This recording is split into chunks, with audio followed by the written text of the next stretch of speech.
Andy, first of all, tell us about this week. I know Monday is out of the way, but I know you'll have worked on things on the training ground. So how's this week been for you? Yeah, we had a couple of days off after Monday. Obviously, we're playing Friday and Monday, so a chance for everyone to clear their minds, declutter themselves, spend some time with the families. We came back in on Thursday and spoke briefly about Monday's performance and the future, really, and us staying in control of our emotions and our performance, and focusing on what's got us into this position, and continue with the good work we've done so far. Is focus a big part of it now, given both the situation that you're in the league, but also the context of the next 3 games? Yeah, the mantra's not changed. We've reviewed every single game we've played this season. We've spoke about it, good and bad. We thought about how we can improve our performance, and we did that from Monday's game. And now it's about the next one. Like I've said to you guys all along, it's now the focus is on Walsall, and what do we have to do to implement ourselves onto Walsall, and be ourselves and our own way that we want to play. And we go there and we play with real courage and real bravery, and we take the game to Walsall. With the gap as it is at the time, you'll talk us and you talk to support, and everybody's all kind of biting the nails now. How do you control, if you like, that emotion in the dressing room to ensure that things kind of stay really focused and professional? By sticking to what we've been doing, because it's worked for us, and my communication to the players is all about the things that we can control. Forget the noise, we're not in charge of that. People are all going to have different opinions on the next 3 games and what we need to do and what X and all the teams can do. We can only control what we can do, and that is our preparations, it's our performance against our next opponents, and then it's about focusing on the next game, and that's what we'll continue to do. I know you won't go into details about who's available and such, but in that midfield role where you're missing Brad Walker and Tom Pett, how important is that to how you go about controlling those next 3 games if they weren't to be involved?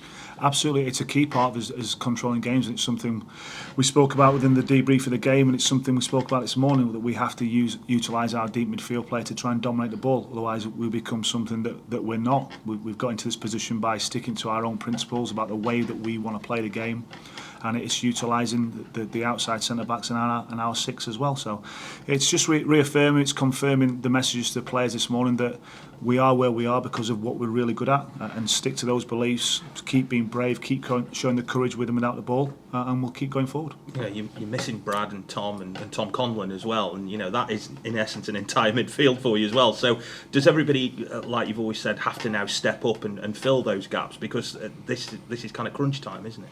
Absolutely. I think Nathan's comments after the game that we have a group of players, we have a squad of players, some aren't available. There's nothing we can do about that. We can't focus on them, unfortunately.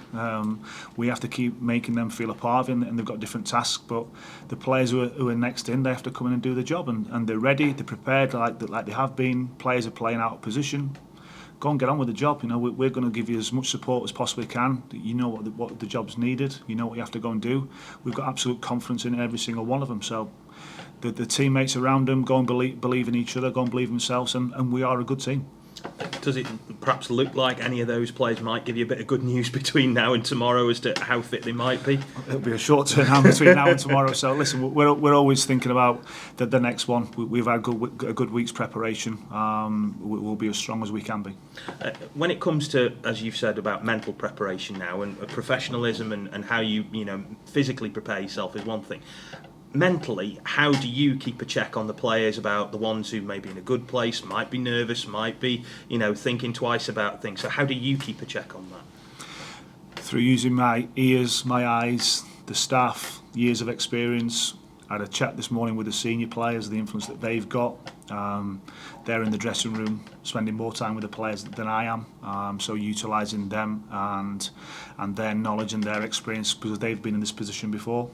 So it's about the collective, but it's also again about my communication and my message to them about just focus on what you can control. All the other things that are irrelevant to us. We can't control Mansfield, Sutton, whoever else it is. We can control Port Vale, and that's all we'll try and do. How vital does that determination and will to win become, just as much as we've said, the training and the keeping your body in check, but having that real desire to go out there and get promoted? How big a role does that play now?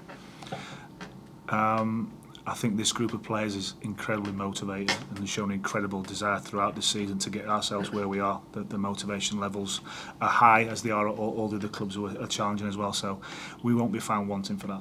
In terms of Walsall themselves, you know, it's a game where there's going to be a big crowd again, but also it's a local derby. There's always lots of needle in those games, and no doubt you'll want to put right what happened earlier on this season too. Yeah, it is. It's our closest rivals in our league currently. They're coming towards the end of obviously their campaign, a change of manager with Flinney going in and implementing a different style maybe than what they played when they were out here. So listen, it's our next game, it's our next challenge. We've looked at Walsall, but again the focus is about on what we can do and what we can control, and going to play our way at Walsall. I know when you come out on the pitch you always go to the away fans and applaud them, and they've responded in that. Has it not surprised you, but has it encouraged you, the sheer numbers that have been coming to away games in particular? I think they must be showing pride because they know that their players who are representing them care.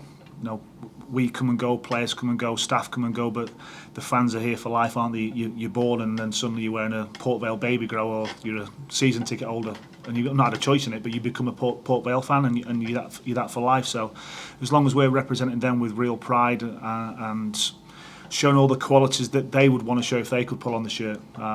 They unfortunately for them haven't got the qualities to be a professional footballer, but we have, and I think they must see that the pride that this group of players is showing in their club and in their badge, and we're trying everything we can to be successful in the next game.